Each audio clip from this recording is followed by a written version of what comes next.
Hello students, good morning. कल अपन ने बात की थी टेक्सोनॉमी के अंदर फ्लावर का डिस्क्रिप्शन हम सेमी टेक्निकल लैंग्वेज में कैसे करते हैं। तो कल बात की थी हमने रूट के क्या करैक्टर लिखते हैं, प्लांट हैबिट्स के बारे में हमने लिखा था। दूसरा हमने स्टेम के करैक्टर्स के बारे में देखा। आज अपन बात करेंगे कि जो लीफ पार्ट है प्लांट का, जो इसका वेजिटेटिव पार्ट है, उस लीफ के करैक्टर्स हम किस प्रकार से डिस्क्राइब करते हैं, कौन कौन से टर्म्स हम उसके लिए काम में लेते हैं। तो स्टूडेंट्स देखिए, आप जो प्लांट पार्ट है, तो प्लांट के अंदर हम देखते हैं कि लीफ जो पार्ट है वो इस प्रकार से पार्ट लगा हुआ है। ये लीफ पार्ट, इस लीफ पार्ट के अंदर इन जनरल यदि आपने कभी गौर किया हो तो कुछ जो प्लांट्स होते हैं उनमें लीफ के आधार पर इस बेस पार्ट के ऊपर एक छोटी लीफ लाइक स्ट्रक्चर पार्ट और लगा होता है। तो लीफ के कौन कौन से पार्ट्स हैं जो इनके अंदर लगे हुए होते हैं। ये जो स्ट्रक्चर यहाँ पर लगी होती है, ये पार्ट कहलाता है इसका स्टिप्यूल पार्ट, स्टिप्यूल पार्ट कहलाएगा। दूसरा, लीफ के नीचे आप देखते हैं डंठल जैसी संरचना पार्ट जो है उसके साथ में लगा होता है, और ये स्ट्रक्चर पार्ट क्या कहलाता है इसका, पीटियोल पार्ट, पर्णवृंत। पहला पार्ट हो गया स्टिप्यूल, दूसरा पार्ट हो गया इसका पीटियोल पार्ट। ये पूरा का पूरा जो पार्ट है, ये पूरा पार्ट क्या हो गया, लीफ ब्लेड पार्ट है। और इस लीफ ब्लेड के अंदर हम देखते हैं ये लीफ के पार्ट कौन से बन जाते हैं, ये लीफ का मार्जिन, लीफ के किनारे। इसके बाद ये जो पार्ट है ये क्या कहलाएगा, लीफ का अपेक्स पार्ट, ये अपेक्स भाग हो गया। यानी जो लीफ स्टेम के ऊपर लगी हुई है उस लीफ के अंदर स्टिप्यूल पार्ट हो गया, पीटियोल हो गया, मार्जिन हो गए और इसका अपेक्स पार्ट हो गया। अब इसको हम डिस्क्राइब कैसे करते हैं, कौन कौन से करैक्टर्स या टर्म्स हम इसके अंदर काम में लेते हैं। तो इनमें अब देखिए लीफ के करैक्टर्स। अब इनमें सबसे पहला करैक्टर हम लिखेंगे कि जो लीफ पार्ट होती है, ये लीफ पार्ट किस प्रकार की, या तो कंडीशन है ये कहलाती है कोलाइन कंडीशन, और दूसरी जो कंडीशन है इसको हम बोलते हैं रेमल कंडीशन। कोलाइन और रेमल, इनका अर्थ क्या है। कोलाइन का मतलब होता है स्तंभिक, मीन्स लीफ जो पार्ट है वो सीधे ही मेन स्टेम के ऊपर यदि लगी हुई है तो कंडीशन कहलाएगी कोलाइन कंडीशन। रेमल कंडीशन का मतलब होता है कि लीफ जो है वो मुख्य तने पर न होकर के उसकी ब्रांचेस पर लगी होती है, तब इस कंडीशन को हम बोलेंगे रेमल कंडीशन। तो दो पार्ट इसमें हो गए, कोलाइन कंडीशन या रेमल, मीन्स या तो मुख्य स्टेम के साथ में लगी हुई है या फिर ब्रांच के साथ में लगी हुई है।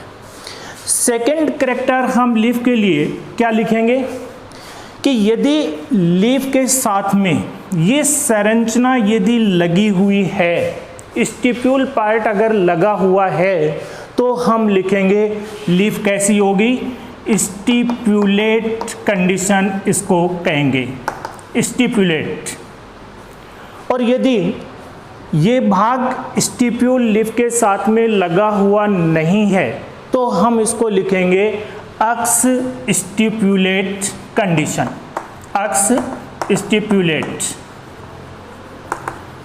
तो दो करैक्टर हो गए, लीफ मेन स्टेम के साथ लगी है या ब्रांच पर लगी है, दूसरा लीफ के साथ में स्टिप्यूल प्रेजेंट है या स्टिप्यूल पार्ट एब्सेंट है। अब इसके बाद में थर्ड करैक्टर हम लिखते हैं कि लीफ के साथ में ये वाला जो भाग है, जो डंठल नुमा संरचना जिसको हम पीटियोल कहते हैं, अगर ये प्रेजेंट है तो हम लीफ के लिए करैक्टर लिखेंगे, लीफ कैसी हो जाएगी, पीटियोलेट प्रकार की, पीटियोलेट कंडीशन। लेकिन स्टूडेंट्स आपने देखा होगा कि बहुत सारे प्लांट्स जिनके अंदर लीफ के साथ में ये भाग पीटियोल जो पार्ट है ये प्रेजेंट नहीं होता, लीफ ब्लेड जो है वो डायरेक्ट स्टेम के साथ में ही अटैच्ड होता है। तो जनरली जो ग्रेमिनी फैमिली के जो मेंबर्स हैं उनमें आप देखते हैं कि लीफ जो है वो स्टेम के साथ में ही लगी होती है, नीचे पीटियोल लाइक स्ट्रक्चर जो है वो प्रेजेंट नहीं होती। तो अगर पीटियोल प्रेजेंट नहीं है उस कंडीशन के अंदर जो टर्म हम यूटिलाइज करते हैं इसको हम बोलेंगे सेसाइल कंडीशन। तो थर्ड कैरेक्टर हो जाएगा कि लीफ के साथ में पीटियोल पार्ट प्रेजेंट है या एब्सेंट है। अगर प्रेजेंट है तो लीफ हो गई पीटियोलेट, और अगर नहीं है तो हम इसको कहेंगे सेसाइल कंडीशन, इसको कहेंगे। इसके बाद में हम लीफ का कैरेक्टर लिखते हैं। इन जनरल हम जानते हैं कि लीफ दो प्रकार की होती हैं, एक लीफ जिनको हम बोलते हैं सिंपल, और दूसरी जो लीफ है ये कहलाती हैं कंपाउंड प्रकार की, सिंपल या कंपाउंड। सिंपल लीफ का मतलब होता है जिसमें लीफ ब्लेड जो पार्ट है, इस लीफ ब्लेड पार्ट में किसी भी प्रकार के कटाव इसके अंदर प्रेजेंट नहीं होते हैं, ये इस प्रकार की लीफ पार्ट प्रेजेंट होती है। कंपाउंड प्रकार की जो लीफ हैं, ये कंपाउंड प्रकार की लीफ में क्या होता है कि जो लीफ ब्लेड पार्ट है उस लीफ ब्लेड के अंदर कटाव बन जाते हैं, और वो कटाव कहाँ तक, मिड रिब तक पहुँच जाते हैं।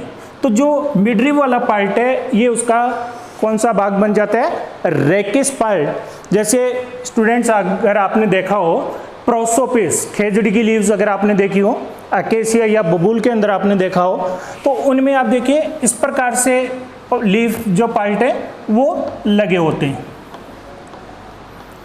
इस प्रकार की। तो इस प्रकार की जो लीफ पार्ट है जिसके अंदर लीफ ब्लेड के अंदर कटाव बन जाते हैं और वो इसके मिड रिब पार्ट तक पहुंच जाते हैं, तब ये लीफ जो है वो क्या कहलाती हैं, कंपाउंड प्रकार की कहलाती हैं। तो नेक्स्ट जो कैरेक्टर है वो हम लिखेंगे लीफ के लिए कि लीफ सिंपल है या कंपाउंड प्रकार की, सिंपल या कंपाउंड। अब कंपाउंड जो कंडीशन है, ये कंपाउंड कंडीशन फिर दो प्रकार की हो जाती है। इनमें एक तो ये वाली कंडीशन है जिसके अंदर पिना लाइक स्ट्रक्चर का फॉर्मेशन हो जाता है, तब तो हम इनको कहते हैं पिनेटली कंपाउंड लीफ। और कुछ जो लीफ हैं उनके अंदर आप देखते हैं कि जो लीफ ब्लेड पार्ट है उसमें जो कटाव बनते हैं वो कटाव इस प्रकार से लगते हैं जैसे आपका पाम या हथेली होती है। तो उस कंडीशन को हम बोलते हैं कि जो लीफ है वो कैसी बन गई, पामेटली कंपाउंड प्रकार की। मीन्स दो टाइप कंपाउंड के अंदर बन जाती हैं। कौन सी बन जाती हैं, या तो पिनेटली कंपाउंड है या फिर पामेटली कंपाउंड प्रकार की है। तो यदि आपको ये पार्ट भी याद नहीं रहता है तो कम से कम हम लीफ को ये कैरेक्टर तो जरूर लिखेंगे कि लीफ सिंपल है या कंपाउंड प्रकार की।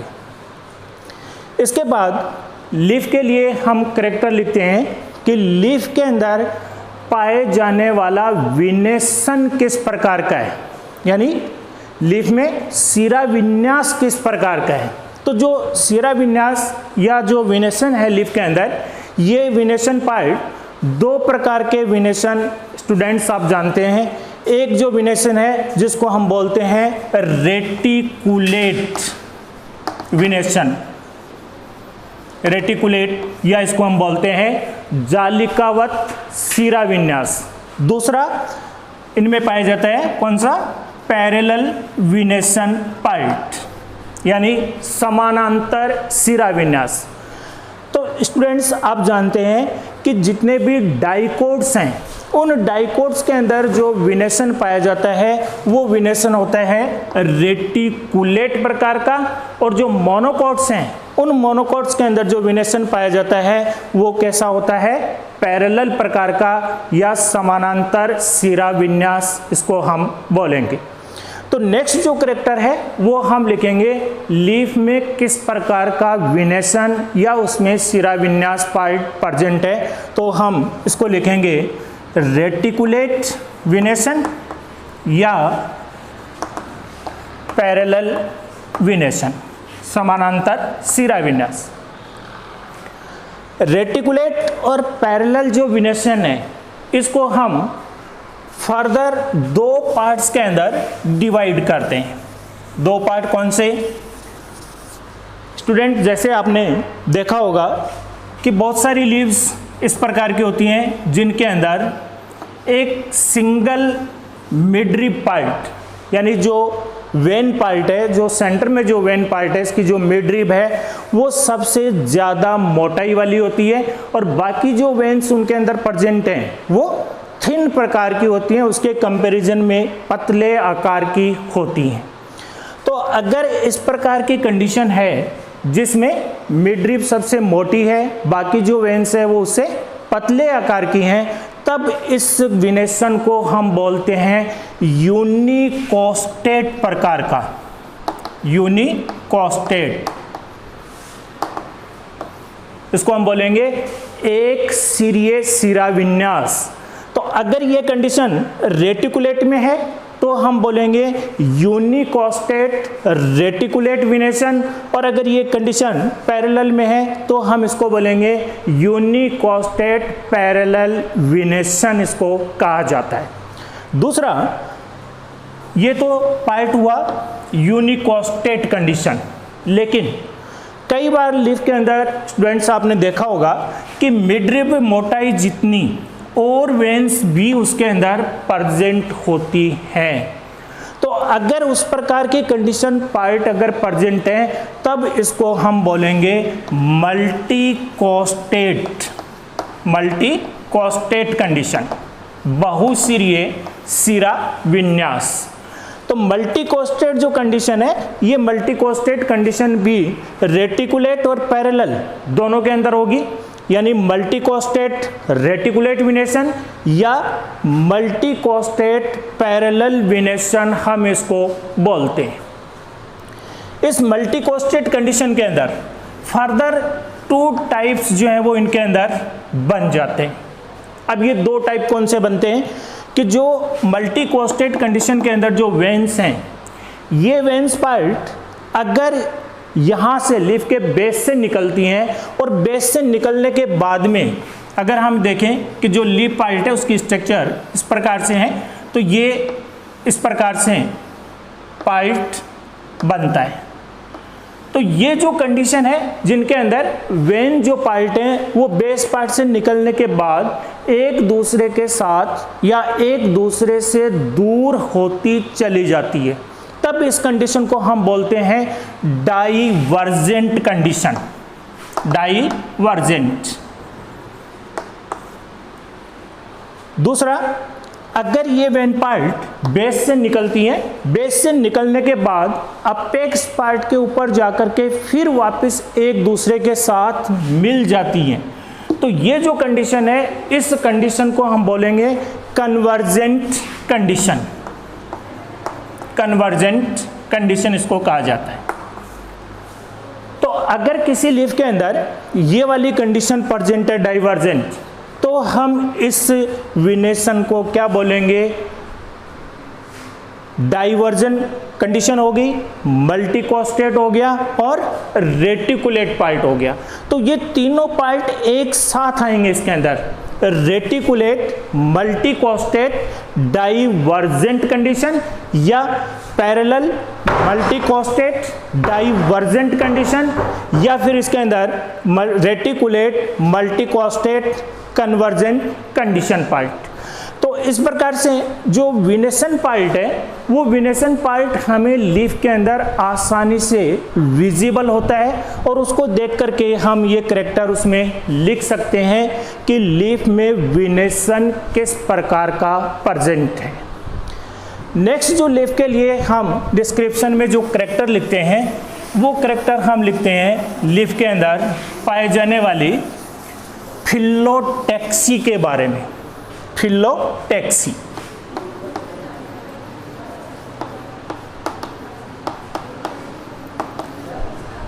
फिलोटैक्सी मीन्स यानी ये बॉटनी की वो ब्रांच है जिसके अंदर हम स्टडी करते हैं कि किसी प्लांट के ऊपर जो लीफ पार्ट हैं ये लीफ किस क्रम में लगी हुई हैं। तो लीफ के लगने का जो क्रम है उस क्रम को हम बोलते हैं फिलोटैक्सी। तो इन जनरल जो प्लांट्स हैं उन प्लांट्स के अंदर लीफ के लगने का जो क्रम है ये क्रम मेनली 3 प्रकार से लीफ जो है वो प्लांट्स के ऊपर लगी होती हैं। कौन कौन से? या तो अल्टरनेट कंडीशन एकांतर क्रम के अंदर, या फिर लीफ लगी होती हैं ऑपोजिट कंडीशन के अंदर सम्मुख प्रकार से। और थर्ड जो कंडीशन है ये कंडीशन कहलाती है वॉल्ड कंडीशन, मीन्स लीफ चक्रीय क्रम में लगी हुई है। तो वॉल्ड कंडीशन या चक्रीय क्रम का मतलब हो गया कि एक नोड के ऊपर 3 या 3 से ज़्यादा लीफ अगर प्रेजेंट है तो वो क्रम लगने का जो क्रम है वो कैसा बन जाता है? चक्रीय प्रकार का।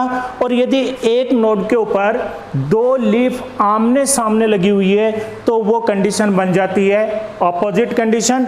और फर्स्ट जो कंडीशन है अल्टरनेट, तो अल्टरनेट कंडीशन के अंदर आप देखते हैं कि एक लीफ पार्ट यहाँ लगा हुआ है, दूसरा लीफ पार्ट यहाँ लगा हुआ है, तीसरा लीफ यहाँ लगा हुआ है। तो ये जो क्रम है ये कहलाता है अल्टरनेट। तो अल्टरनेट जो कंडीशन है ये अल्टरनेट कंडीशन स्पाइरल भी हो सकती है कि जो स्टेम पार्ट है उसमें एक यहाँ पर दूसरी उसके यूँ गोल घूमती हुई हमें नज़र आएंगी, लेकिन अल्टरनेट कंडीशन के अंदर प्रेजेंट होंगी, या फिर जो लीफ हैं वो एक दूसरे के अल्टरनेट कंडीशन के अंदर लगी होती हैं। दूसरा जो पार्ट है ऑपोजिट, तो ऑपोजिट जो कंडीशन है उसमें एक नोड के ऊपर 2 लीफ एक दूसरे के आमने सामने लगी होती है। मीन्स एक लीफ पार्ट यहाँ लगा हुआ है और दूसरा जो पार्ट है वो यहाँ पर लगा हुआ है। ये कंडीशन कहलाती है ऑपोजिट कंडीशन। लेकिन ऑपोजिट कंडीशन फिर 2 प्रकार की बन जाती हैं, 2 प्रकार की। इसमें एक कंडीशन है वो कहलाती है डेकुसेट कंडीशन, और दूसरी जो कंडीशन है ये कहलाती है सुपर इम्पोज्ड कंडीशन। अब इन दोनों कंडीशन में क्या डिफरेंस है? डेकुसेट कंडीशन के अंदर आप देखेंगे कि जो एक जगह पर जो 2 लीफ लगी हुई हैं उनकी डायरेक्शन इस प्रकार से, सपोज इस प्रकार से लगी हुई है, तो नेक्स्ट जो लीफ पार्ट है उनकी डायरेक्शन उसके ठीक अपोजिट कंडीशन के अंदर प्रेजेंट होगी। अगर स्टूडेंट्स आपने गौर किया हो केलोट्रोपिस या आँख का जो प्लांट है उसके अंदर आप देखिए लीफ जो है वो डेकुसेट कंडीशन में लगी होती हैं। एक जो लीफ का पेड़ है उसकी डायरेक्शन अलग होती है, नेक्स्ट उसके ऊपर या नीचे वाला जो पेड़ है उसकी डायरेक्शन अलग प्रकार से उसके अंदर लगी होती है। तो ये कहलाती है अपोजिट डेकुसेट कंडीशन। और अगर लीफ का जो दोनों पार्ट हैं या एक नोड के ऊपर जो दोनों लीफ लगी हैं उनमें सभी लीफ एक ही तल के अंदर एक ही प्लेन में अगर प्रेजेंट है तो वो कंडीशन कहलाती है सुपर इम्पोज्ड कंडीशन, इसको हम बोलते हैं। तो या तो लीफ कैसी बन जाती है ऑपोजिट डेकुसेट या ऑपोजिट सुपरपोज्ड कंडीशन, इसको हम बोलते हैं। वॉल्ड जो कंडीशन है इसमें मैंने आपको बताया कि एक ही नोड के ऊपर मिनिमम 3 लीफ जो पार्ट हैं वो लगे होंगे, 3 से ज़्यादा भी हो सकते हैं, लेकिन कम से कम 3 लीफ जो है वो एक ही नोड पर प्रेजेंट होती है। तब इस कंडीशन को हम बोलते हैं चक्रीय प्रकार का क्रम जो है वो उसके अंदर होगा। तो फिलोटैक्सी के अंदर हम मुख्य रूप से कंडीशन क्या हो सकती है? अल्टरनेट हो सकती है, अपोजिट हो सकती है, या वॉल्ड कंडीशन हो सकती है। अपोजिट के अंदर डेकुसेट या सुपर इम्पोज्ड कंडीशन जो है वो हो सकती है। इसके बाद में लीफ के लिए स्टूडेंट्स जो करैक्टर हम लिखते हैं वो हम लिखेंगे कि लीफ के जो मार्जिन्स हैं वो किस प्रकार के हैं। तो लीफ के अंदर जो उसके मार्जिन्स हैं या जो किनारे हैं लीफ के वो कई प्रकार के होते हैं, लेकिन अगर आपके इतने सारे याद नहीं रहते हैं तो हम इनमें कम से कम दो चीज़ें तो हमें इसके अंदर याद रखनी ही हैं। अगर आपको लगता है कि लीफ के किनारे बिल्कुल स्मूथ प्रकार के हैं, कटे फटे हुए नहीं हैं, तब इस कंडीशन को हम कहेंगे एंटायर कंडीशन। तब ये कंडीशन कहलाती है एंटायर कंडीशन। जैसे आपने बरगद की या पीपल की, फाइकस की जो लीफ हैं उनके अंदर आपने देखा होगा कि जो किनारे हैं वो बिल्कुल स्मूथ प्रकार के होते हैं, कटे फटे हुए नहीं होते हैं, तब ये कंडीशन कहलाती है एंटायर कंडीशन। लेकिन अगर आपको लगता है कि जो मार्जिन हैं, इन मार्जिन के अंदर इस प्रकार से अगर आपको लगता है कटाव बने हुए हैं इस टाइप से, जैसे आपने नीम की पत्ती देखी होगी ऐसा दिखता है, तो उसके अंदर आप देखते हैं कि ये इस प्रकार के मार्जिन्स अगर आपको नज़र आते हैं, इसका मतलब ये कंडीशन, इसको हम बोलेंगे या तो सीरेट कंडीशन या फिर हम इसको बोलते हैं डेंटेट प्रकार की, डेंटेट या सीरेट कंडीशन। कुछ प्लांट्स के अंदर आपने देखा होगा कि जो मार्जिन्स हैं वो स्पाइन्स में बदल जाते हैं, कांटों के रूप में। अगर आपने आर्जिमोन का देखा हो, सत्यानाशी जिसको हम बोलते हैं, उस प्लांट की लीफ पार्ट को आप देखिए, उसकी लीफ के जो मार्जिन्स हैं वो स्पाइन्स के अंदर, आगे कांटों के अंदर पार्ट आपको नजर आते हैं। तो अगर उस प्रकार की कंडीशन है तो हम इसको मार्जिन जो है वो कैसा बन जाता है, स्पाइनी। स्पाइन्स जो है वो उसके ऊपर बन गए। तो इनमें हमें मोस्टली याद रखना है कि अगर किनारे कटे फटे हुए नहीं है तो हम लिखेंगे एंटायर कंडीशन, और अगर उसमें आपको इस प्रकार की डेंटेट या सीरेट या स्पाइनी कंडीशन अगर आपको नज़र आती है तो वो पार्ट हम इसके अंदर लिखेंगे। इसके बाद लीफ का करेक्टर हम लिखते हैं उसके अपेक्स के बारे में, यानी जो शीर्ष भाग है लीफ का, तो शीर्ष भाग भी लीफ के अंदर बहुत सारे प्रकार के जो है वो इसके अंदर प्रेजेंट होते हैं, लेकिन मोस्टली आप इसमें दो चीज़ें इसके अंदर याद रखिए कि अगर आपको लगता है कि लीफ का अपेक्स पार्ट आगे से पॉइंटेड प्रकार का है, आगे से नुकीला लग रहा है आपको, तो ये कंडीशन जो है कहलाती है एक्यूट कंडीशन। एक्यूट, अगर आपको लगे कि अपेक्स जो है वो पॉइंटेड प्रकार का है तो हम लिखेंगे एक्यूट कंडीशन, और अगर आपको लगता है कि लीफ का जो अपेक्स पार्ट है वो ब्लंट प्रकार का है, भुट्टा है, तो हम इसको लिखेंगे obtuse condition. Obtuse condition, acute या ऑब्ट्यूज। तो ये मुख्य कैरेक्टर्स हैं जो हम लीफ के लिए टर्म्स काम में लेते हैं। कौन कौन सी होगी, कॉलाइन या रेमल, स्टिपुलेट या अक्स स्टिपुलेट, पीटियोलेट या सेसाइल, सिंपल या कंपाउंड, कंपाउंड में भी पिनेटली कंपाउंड है या पामेटली कंपाउंड है, फिर इसका विनेशन हो गया, रेटिकुलेट है या पैरेलल, इनके अंदर भी यूनिकोस्टेट है या मल्टीकोस्टेट, मल्टीकोस्टेट में कोवर्जेंट है या डाइवर्जेंट प्रकार का, फिर इसकी फिलोटैक्सी, लीफ अल्टरनेट लगी हैं, अपोजिट कंडीशन में है या वॉल्ड कंडीशन के अंदर है, फिर लीफ के मार्जिन कैसे हैं, लीफ का अपेक्स पार्ट कैसा है। ये तो मुख्य कैरेक्टर्स हैं। इसके अलावा हम कुछ कैरेक्टर्स इनमें लिख सकते हैं कि जो लीफ की सरफेस है, तो लीफ की सरफेस यदि आपको लगता है कि बिल्कुल स्मूथ प्रकार की है तो इसको हम लिखेंगे ग्लेब्रस कंडीशन, ग्लेब्रस। और यदि आपको लगता है कि लीफ की सरफेस पे स्पाइन्स प्रेजेंट हैं या हेयर्स प्रेजेंट हैं, तो हेयर्स प्रेजेंट हैं तो हम लिख देंगे हेयरी कंडीशन, स्पाइन्स हैं तो हम लिखेंगे स्पाइनी, स्पाइन्स प्रेजेंट्स। दूसरा करेक्टर आप इसके अंदर लिख सकते हैं कि बहुत सारे जो प्लांट्स हैं उनके अंदर जब हम लीफ पार्ट को तोड़ते हैं तो उनमें से लेटेक्स या मिल्की लेटेक्स जो है वो उसमें से बाहर आता है, तो आप लिख सकते हैं मिल्की लेटेक्स प्रेजेंट। और कुछ प्लांट्स की लीफ जो हैं, जैसा मैंने आपको कल भी बताया था कि उनमें एक विशेष प्रकार की ओडर या स्मेल जो है वो उनके अंदर प्रेजेंट है, तो ये करेक्टर ज़्यादा इम्पोर्टेंट नहीं है, लेकिन फिर भी अगर हम इनको लिख सकते हैं तो हमें इनको लिखना चाहिए कि सरफेस किस प्रकार की है, ग्लेब्रस है या हेरी है, लेटेक्स उसमें प्रेजेंट है या नहीं है, या उनमें अगर विशेष प्रकार की कोई ऑर्डर प्रेजेंट है तो वो हम इसके अंदर लिखेंगे। तो ये कुछ इम्पॉर्टेंट करैक्टर्स हैं जो हम लीफ को डिस्क्राइब करने के लिए काम में लेते हैं। Thank you students. Next turn पे हम बात करेंगे फ्लावर के करैक्टर्स की। Thank you.